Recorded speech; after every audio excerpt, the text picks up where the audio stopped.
Thank you, everyone, and what a great wrap-up for the end of the day, and teed off by Bill Harris.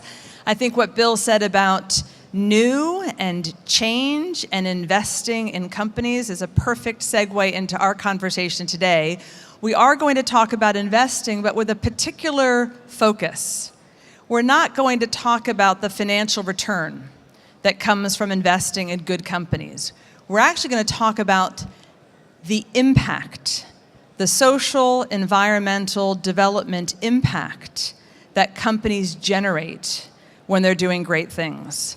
Many of you have heard the phrase impact investing. It's becoming commonplace in all markets around the globe. And what we're going to do today is not define it, we're going to demonstrate it.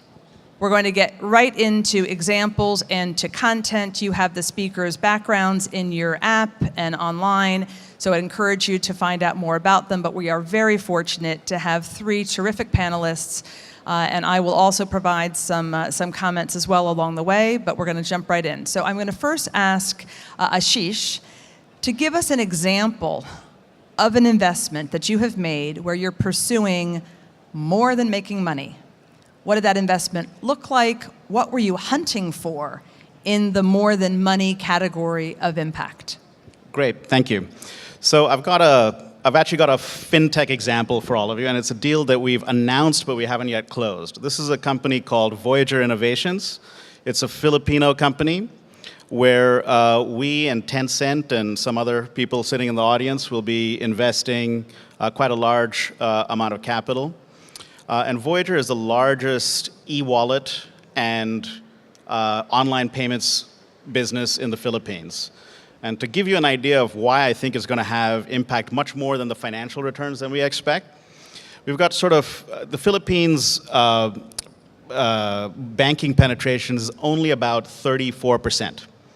The credit card penetration is 2%. So if you look at banking penetration and say the country has about 100 million people and banking penetration says maybe only 30 million bank accounts, 30 or 35 million bank accounts. This company has 5 million registered users. It's the number one online payments business over there. And as part of our diligence, as we were trying to learn more about how do these payments businesses actually eventually turn into something that can change people's lives, we actually followed some new customers of PayMaya, which is their branded e-wallet around, actually it was rural Philippines. And we found that when these customers found that they could have a debit card which was attached to an e-wallet, that they didn't need to have a bank account, but they could use that debit card to go and make purchases like everybody. Some of these people were so overcome with emotion that we thought that we were really having some kind of an impact on their life. It's hard for people who are already in the internet, digital world to appreciate how difficult it is for people who are not financially included. And so we feel that, if we wanted to make our own dent in the universe, sitting in the KKR investment seat, that might be one way to try to change the lives of ordinary Filipinos. That's a fantastic example. And what comes out in that example, the scale. So there's just a massive market opportunity, which is incredibly motivational for anybody looking at a business opportunity. And you can see viability coming from that scale. But also that you really analyze the pain point. What is the pain point for the individual, and how does that product or service respond to the pain point? So recognizing it's an early investment, you've just made it, what do you think you're going to be looking for as you go forward to say, am I on track, or are we on track or not on track for that positive impact, that true transformational? You see the potential, yep. You see evidence of it, but what are you going to be hunting for, do you think, as you assess that investment over time? Well, I think the financial infrastructure in the Philippines and a lot of the emerging markets that we cover at KKR is not very good. So for me, the pain point is Filipinos have to stand in line to pay utility bills. It's really hard for them to buy things on e-commerce websites because they don't have the credit card penetration or the debit card penetration. And there's a number of things that, and access to credit is a major issue for many Filipinos. And our view is, well, if we have actually a payment system which tracks how they pay and how often they're able to transact, and in fact, we get a good financial picture of those individuals, we could use that data, create a portfolio, and allow somebody else to lend to those Filipinos as well. I'm really glad you brought up the data point, because we are at a tech conference. So data features prominently in all of the displays out there. And I think in this whole universe of impact investing and investing for more than making money, capturing those non-financial results and using data where we can to capture those, it's very important. So it's great. Thank you for sharing it. Super. Fernanda, I'm going to turn to you. Same question. Can you give us an example of a transaction that you've made where you were pursuing more than a financial return? What did that deal look like? Sure, thank you. So we are an impact investment firm. We're specialized in financial services and healthcare services for emerging markets. So I'll pick an example that combines technology and in the financial service space. We have made quite a few, but the last one we made was actually a company called World Remit. So it's in the remittances industry. And as you all know, I mean, remittances is a very important part of the economy. I mean, for Philippines, for example, 10% of the GDP of Philippines are coming through remittances. And so it's a very large market, as well as a very impactful one. And in particularly, World Remit, I mean, it was founded by a Somalian, actually, migrant living in London, who was fed up with the incumbents and fed up with paying high fees. And then launched the World Remit, which is a tech-enabled remittance platform, now operating in 150 countries, very, very important here in Asia. And then what it does, I mean, it really brings down the cost of remittance significantly for the sender. It also is a reliable platform for the sender, and it is also offering, a very good customer experience, both from the sender and to the receiver of this capital. So we're a private equity growth fund. We invested equity in the company. The company is really scaling quite rapidly. I mean, today annual revenue is around $140 million. Reaching out to almost 7 million clients, so growing at 60%. So since we invested, so it's a fantastic example of a company that is not only providing the financial returns, but also a very important social impact, and really providing a solution for financial inclusion at an affordable cost. It's again, a super example. You've got the scale, obviously, similar to Ashish's example, but what you're focusing on is the affordability factor. I mean, there are other pain points, but the one that jumps out in your example is affordability. And anyone who has transferred money to a family member knows that there's a ridiculous cut that is taken by the person or the entity that is transmitting those funds. So that's a terrific model and a great example. So I'm guessing then what you're going to be tracking in your impact assessment is the affordability and the maintenance of that affordability factor in the people who are being served. Is that right, Fernanda? Right. I mean, this is a very important one. I mean, we have our framework, and we typically are looking at affordability, high quality, meaningful. So it has to be a product that's meaningful, so across the sector, of course, insurance and others. And then the number of emerging consumers. And when we define emerging consumers, these are people earning $2 to $10 a day, so very specific target segment. So we track the number of emerging consumers World Remit is reaching. That's fantastic. And again, the data capture, so that the demographic data of who's being served is actually being harnessed, published, made transparent, both for the company and for the investor. And I think also implicit in your example is the alignment between what you care about and what the business cares about. And I think the most successful examples of impact investing are when you have that alignment. So the impact is embedded in the underlying business, not just something that the investor wants to achieve. And both examples highlight that, I think, very nicely. I need to ask you one final question, though, Fernanda. So given the size and scale that this company has achieved, what would be going through the mind of an investor is exit. So you're a private equity fund manager. There's a time limitation to your investment capital. At some point, you need to exit your investments and return the capital to the investors. For this type of business, and given its powerful impact, how do you think about that? Yeah, for this specifically would be a listing, so IPO, which is not typically our exit. Typically, we are selling to strategics oftentimes, but this particular one, in terms of the scale and the global business headquartered in London, that makes a lot of sense. Yeah. We may come back to that, whether you would worry with a public listing, the embeddedness of the impact, and whether that would migrate at all. There's, as you know, there's some debate about whether the public markets can really harness and be a good steward of the mission and purpose of an institution after it goes into the public markets. But we can come back to that if time permits. So Neil, same question to you. Can you give us an example from the IFC's portfolio of a transaction that was done for more than financial return? Thanks, Laurie. And just to introduce IFC, we've been investing for impact for over 60 years. Our mandate is to invest in companies in low and middle income countries to achieve development impact, but to do it in a financially sustainable way. And so we do both long-term debt and equity. And I want to give you an example of an equity investment. We've done about $320 million of equity investing in Fintech globally over the last few years, and overall we have a global portfolio of about $55 billion. But this is a growing segment for us. And the way we approach it, as we do with all our impact investments, is we look at our investment opportunities to actually screen for those opportunities which we think will deliver impact, particularly for the poor.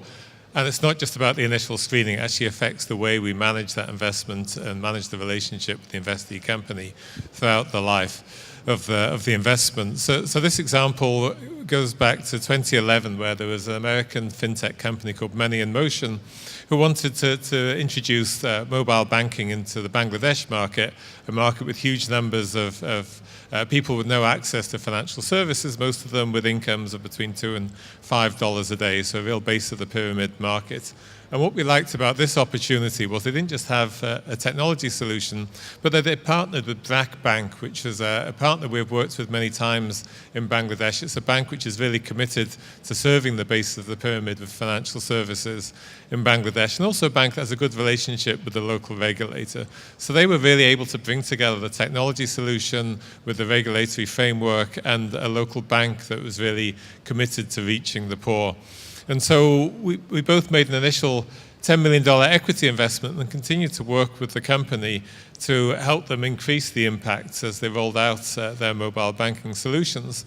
And we realized that part of the success of it was going to depend on building a merchant network which would help connect consumers to the Bcash products. And so we actually gave support to the company, which helped them build up a merchant network of over 50,000 merchants, which have been key to scaling up their business in Bangladesh, to the point at which they now have 30 million users and a 75% market share. And I'm sure many of you have heard of Bcash, but this is something which has not been an overnight success. It's something that's happened over 7 years. And so I see a question about the time horizon for impact investors. And I do think that is key. Often it takes time to build up and have real impact. And so IFC very much takes an approach of being a patient investor, and we will stay invested and keep our equity stake for as long as it takes to really have that kind of scale of impact.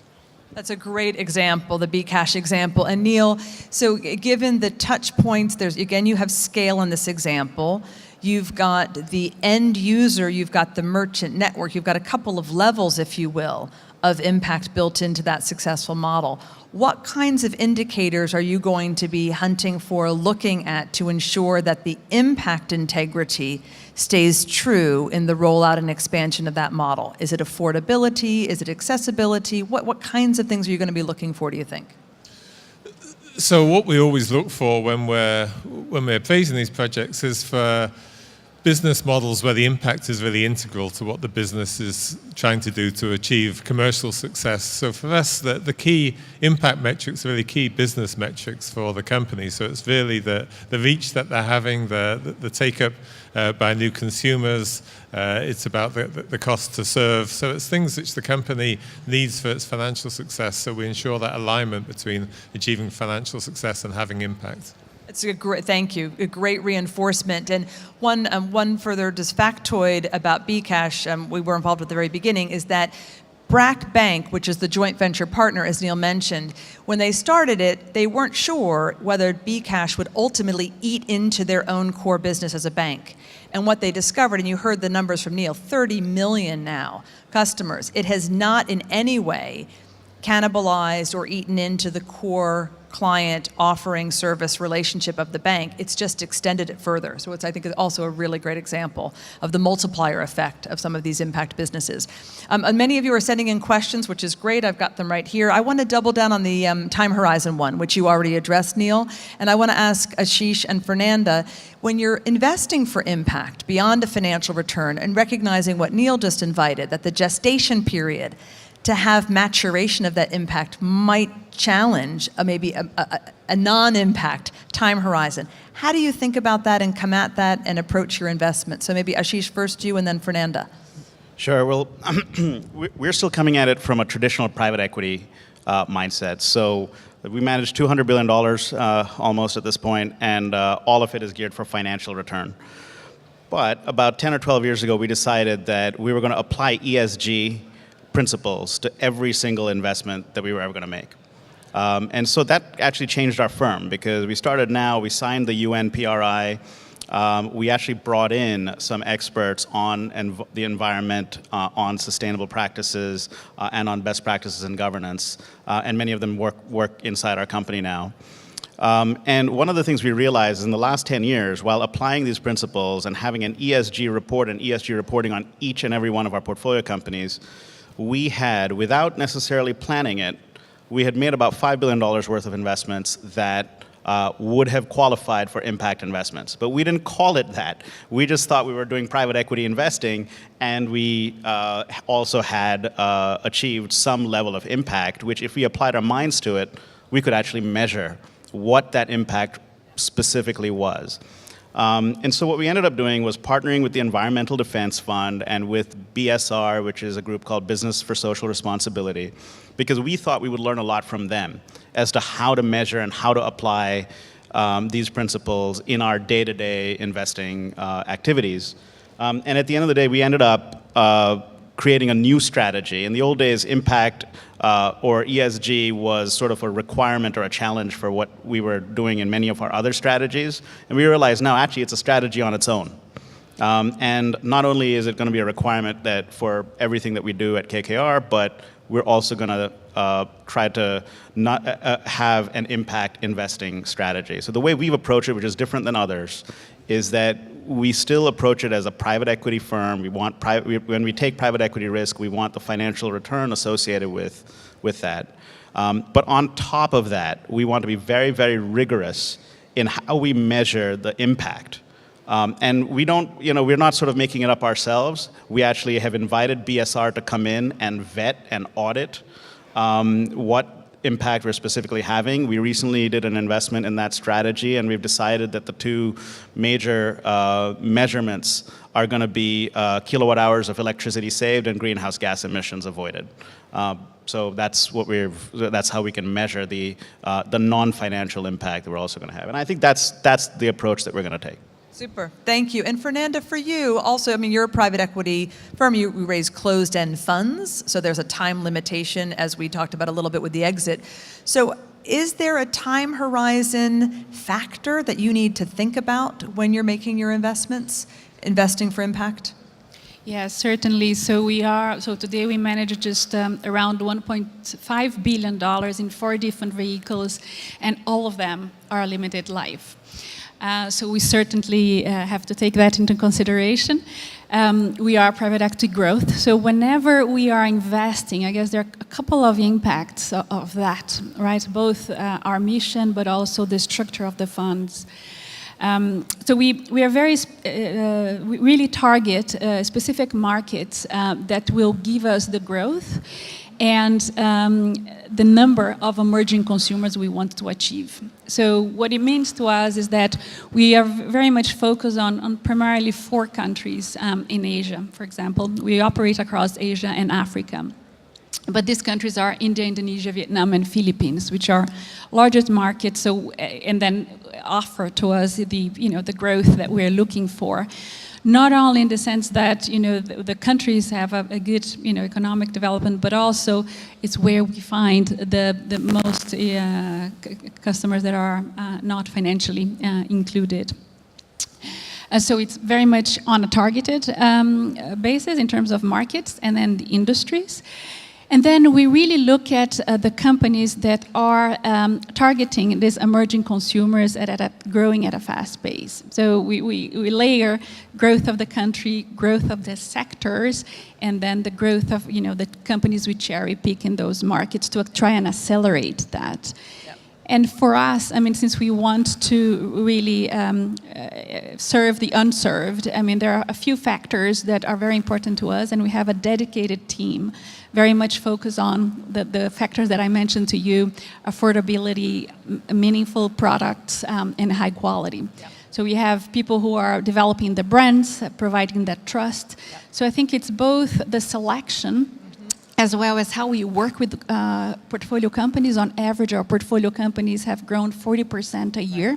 We have made 26 investments. So we're really selecting for high growth and then being very specialist in acting and working with the company to bring them to the next level at a fast pace, and then be ready to exit when our funds are expiring. Yep. So I think this is terrific, but you're hearing from the panelists that time is a factor of consideration, but it's not necessarily an impediment in identifying investment opportunities for impact. I would suggest that because a development finance bank like the IFC does have a longer time horizon, I do think where we'll see sometimes the IFC participate earlier, quite like in the Bcash example, than another investor who has perhaps temporal limitations. I think we'll see that more and more in the impact investing arena. So there's a spectrum of opportunity.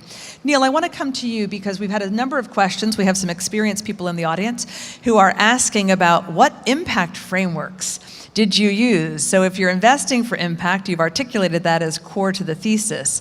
When you were assessing the opportunity, did you use a certain impact framework with rigor, as Ashish has commented? But I want to invite you, Neil, to speak to that, because it is an area of debate and discussion within the impact investing industry. Is there systemization? Is there standardization? How do we ensure that there is rigor and robustness to the impact criteria we're applying to investment opportunities?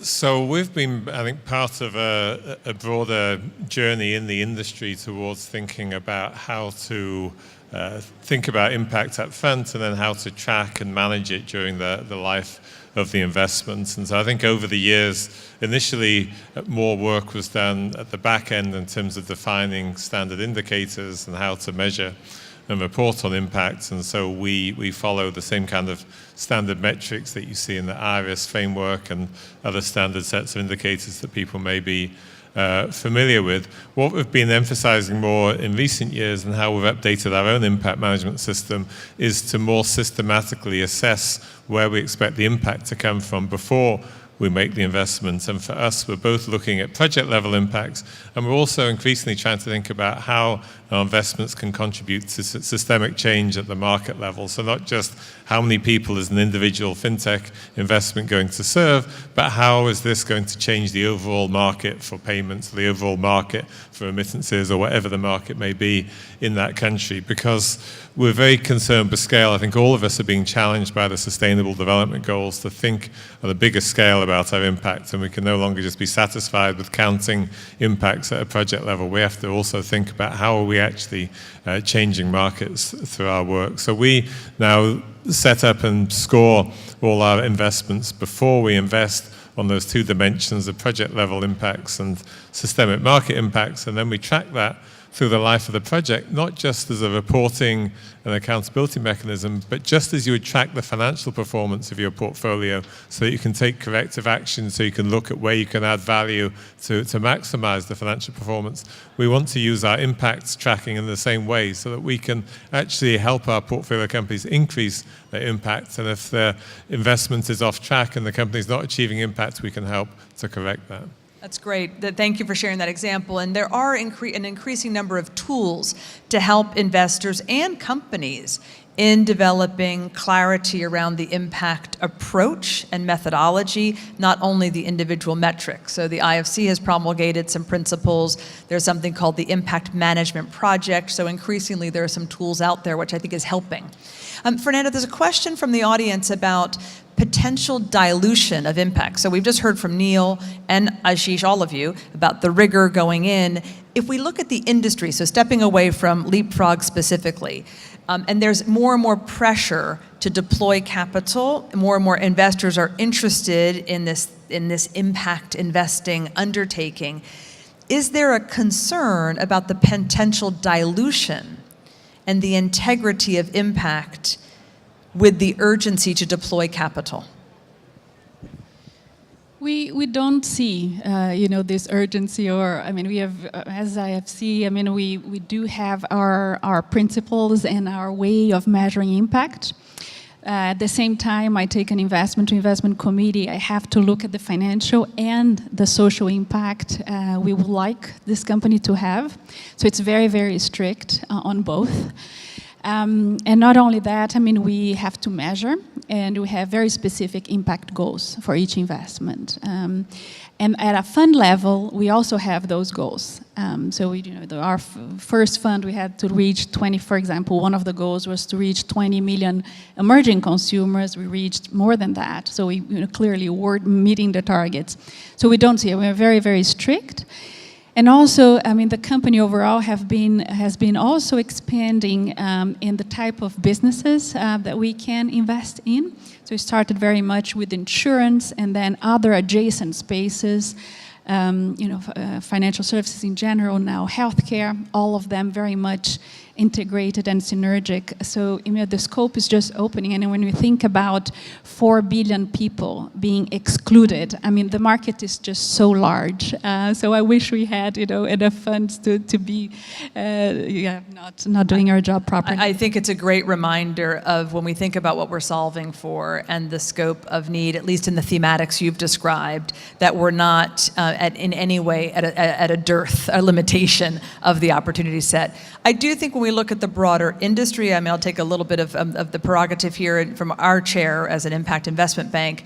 I do think there is some tension and pressure on deployment. But I think what's happening is kind of where Ashish went. I think that then the opportunity of product differentiation is emerging in response to that. And I think as long as there's clarity and transparency, which are the hallmarks of the impact framework, Neil, you've been working on and sharing, the clarity and transparency allows investors to make an informed choice. And some things will have deeper impact than other things. It's not right or wrong, but there's a depth of impact that we should be able to analyze and present and discuss. And I think that creates segmentation of products as opposed to a dilution of impact. At least I would hope that that's the direction of travel. There's another great question at the investee level, and Ashish, I'm going to ask you this one. So if you think about the specific example you gave or any others, at the investee level, sometimes there can be a choice that the business has to make that will have a tension between near-term profitability and deeper impact. And you can find that in pricing, you can find that in rural versus urban, and the cost of being in a rural environment versus urban. So it can manifest itself in many ways. What's your view of that as an investor? What would be your guidance to the company? And are you worried that sometimes in the focus on generating profit, will that overpower the impact integrity at the investee operational level? Yeah, we are worried about that. I think one of the things that we hope, and actually if you asked me this question 10 years ago, I would have probably said that I see a lot of investee companies and I see a lot of companies out there in the corporate world that are making decisions for short-term profit and not considering the impact or taking some shortcuts which may not maximize the impact that they could have. Today, I think it is starting to, certainly in places like Singapore, where the stock exchange actually requires sustainability reporting. I think the topic is now so front of mind that we see companies that are making much more long-term decisions about both impact and profit. And you pointed out earlier that it's about time horizon. And I think if companies are getting to a point now where thinking a little bit longer term in their time horizon and thinking more holistically about how they may be perceived, not just tomorrow in the stock market, but rather 5 to 10 years from now as to what kind of a company they can build. I think one of the key things that's going to happen is that the cost of capital for those companies that really embrace it and manage that balancing act in a way that is really long-term and sustainable will end up becoming, those companies will have a lower cost of capital and those companies will be valued better. And that's what we're betting on. I think that is fantastic. And you highlight, Ashish, is that this is not just a narrow, limited conversation about private equity, private debt, pursuing investments for impact. There's actually a capital transformation at play here, and how we think about capital is in service of, not capital, it's in service of society, it's in service of people, it's in service of real economy transition and results. And actually, I think this is where the impact investing conversation can positively influence other conversations about capital allocation, capital deployment, capital expectations. And one classic example is fiduciary duty. How do we interpret that? And if we did apply more of that long-term understanding and expectation of fiduciary duty, it would cause us to make different decisions. So I think it's just a terrific example, because we don't want this to be a siloed conversation and a very small conversation. We want it to be across the whole spectrum of capital. Neil, do you have a view on that? At the investee level, the threat of potential either tension, trade-off, near-term decisions. Anything to add to what Ashish has shared? So I think at the investee level, it really comes down again to this alignment of interests, and that for long-term financial sustainabilities of companies, I think more and more management realize that they need the social license to operate. They need to serve the growing market. That growing market is very often the market that are just entering into the mass consumption level of income. And so I think increasingly you do see more businesses that really see serving a market with impact as actually essential to their long-term growth and sustainability as a business.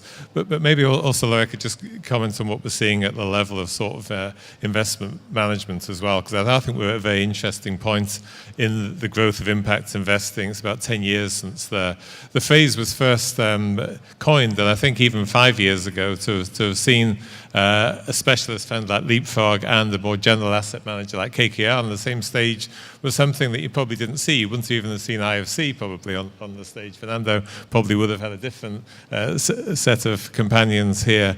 But what I think you're seeing is now, as Laurie talked about segmentation, you're seeing that the appetite from asset owners who are coming forward and saying, we want our money to have a commercial financial return, but also to have a meaningful impact. That is growing. It's coming from institutional investors in Europe.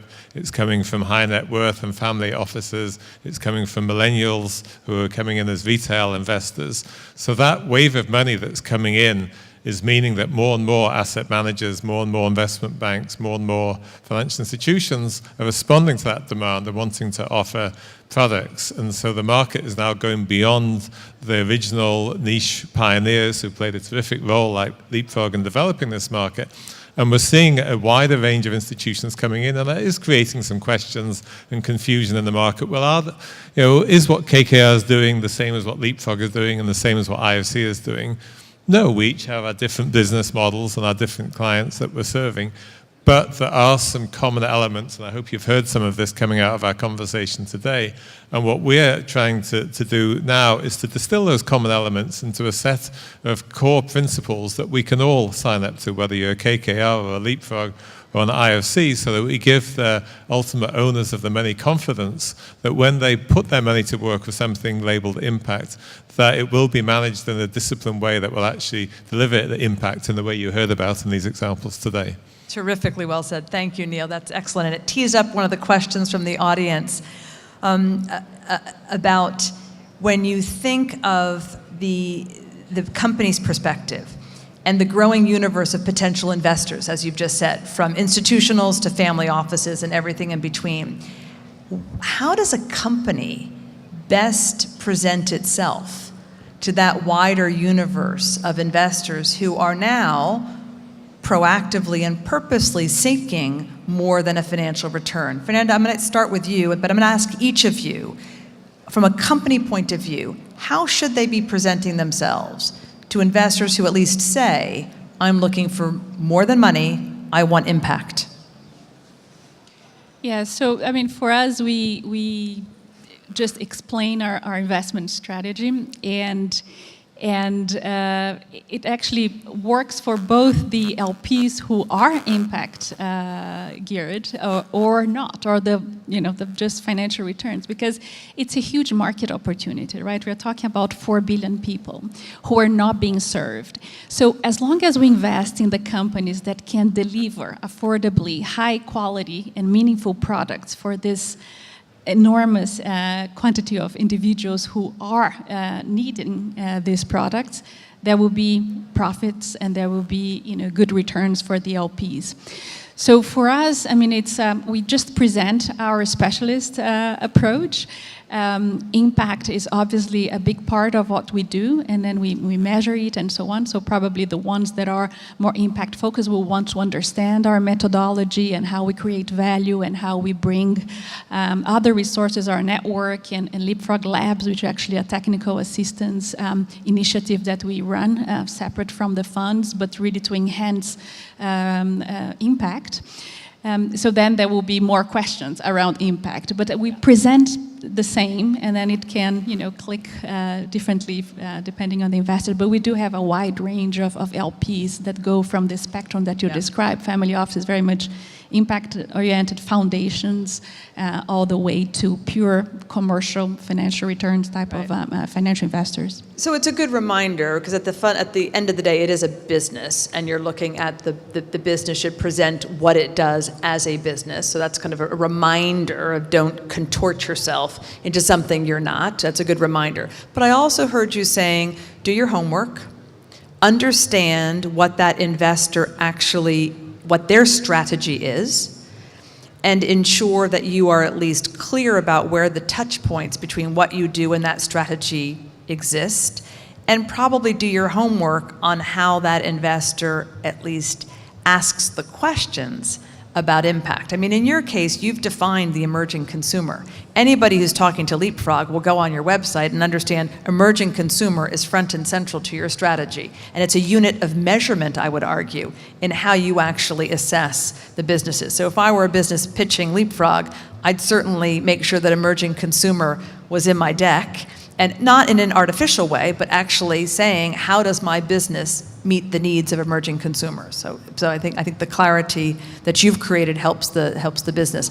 Ashish, because you're going to be, as I understand KKR's position, you're going to be sector agnostic as you grow. So your thematics will be wide, your geographies will be global. So what would be your advice to a company knocking on the door of a KKR presenting something beyond money for impact?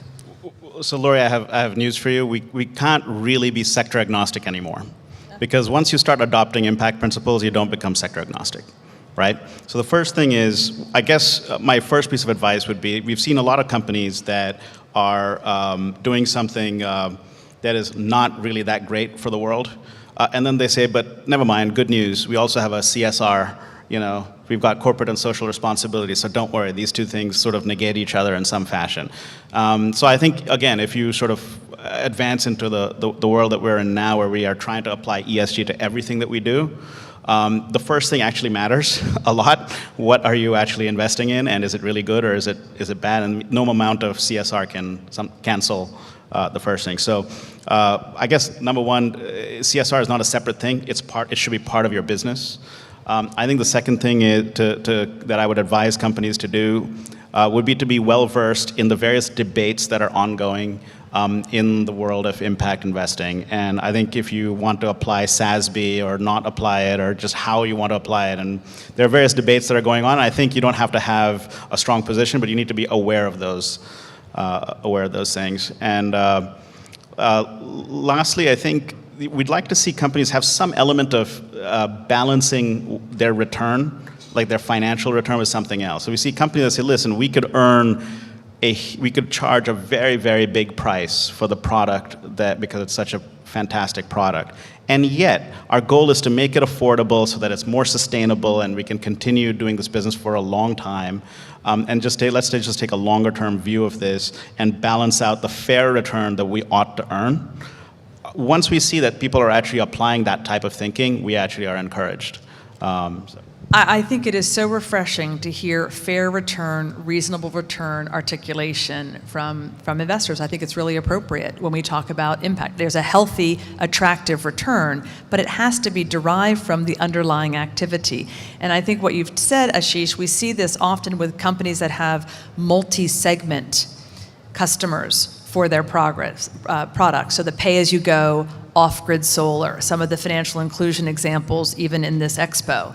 And if we really think about that from the point of view of who can participate and purchase that, I think you end up in the answer you've just articulated. Thank you for that. Neil, I'm going to ask you a slightly different question. Someone from the audience asked about the Sustainable Development Goals. So the SDGs put forth in 2015 by the United Nations. There are 17 of them. There's a very colorful, I'm sure we've all seen the map of them. But Neil, the question to you is, especially as a player like the IFC, do you see the Sustainable Development Goals as helpful in the impact investing conversation, and if so, how? So I would actually say that's maybe not quite the right question, because what we've seen is that whether we think they're helpful or not, they have become the standard reference point for the asset owners. I was talking a minute ago about the large amount of money that's looking for impact. That is the starting point. So for companies that want to attract impact money, I think you need to talk the language of the Sustainable Development Goals, but not in the easy way of what we see, as people call it, rainbow washing, where you try and talk about how many SDGs you're related to, but in a much deeper way of actually understanding your market and which specific SDG are you going to make a material difference to, because that's the second point I want to re-emphasize what I said earlier about the SDGs. It's challenging us all to think about scale. So the second thing you have to think about in your pitch to investors who are concerned about the SDGs is to show how your business model can scale and actually make a difference at scale to achieving one of the SDGs. Yeah, I think that the reality is also the SDGs, as you say, are a language. They're an on-ramp for a conversation. They are not a strategy. They're not a strategy. And so really the challenge is whether you're an investee or an investor, your strategy, if you want to link it to the Sustainable Development Goals, there are many good opportunities to do that. But in and of itself, it's not a strategy. We've got just a minute left. This great conversation. I'm going to go Ashish, Fernanda, and Neil and ask you one final question. Leave the audience with a piece of advice, whether it's from an investor perspective, an investee perspective, ecosystem perspective, completely up to you, but what's your piece of advice in building this impact investing landscape? So I just want to step back a second and just remark on something fantastic that's happening right now, okay? And there's plenty of reasons to be pessimistic, but let me try to leave you with one good reason to be optimistic. And that is that global investors that marshal huge amounts of capital around the world are starting to communicate one really important thing, which is we don't care. Rather, we care not only how you produce your returns, we don't care how much return you produce, we also care how you're producing those returns. And I think if you fast forward that for 50 years, what's going to happen is that the cost of capital for companies and for investors and for enterprises that observe a set of principles will start to go down, and the cost of capital for people who don't observe those principles will start to go up. And I think that's just sort of a good thing. I mean, so capitalism at work, I think this is a good thing. My suggestion, my advice to all of you, or my plea rather, would be just do your part. Participate in the system, which is going to make the cost of capital become cheaper for companies and enterprise and behaviors that you like. Terrific. Thank you, Ashish. Fernanda? Yes, piece of advice. I mean, I think it's be very transparent and specific in your goals. What do you want to achieve, both in terms of profit and purpose?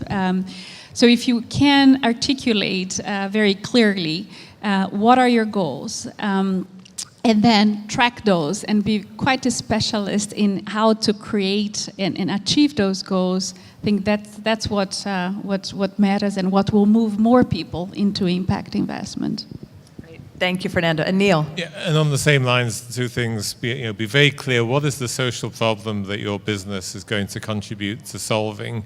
And secondly, be very clear how solving that problem is really aligned with the success of your business. I think if you can show those two things, you'll attract a lot of interest from impact investors. It's terrific. We said at the beginning this was going to jump right into content. It would be a demonstration of investing for impact. Hopefully you've heard that in the course of the conversation.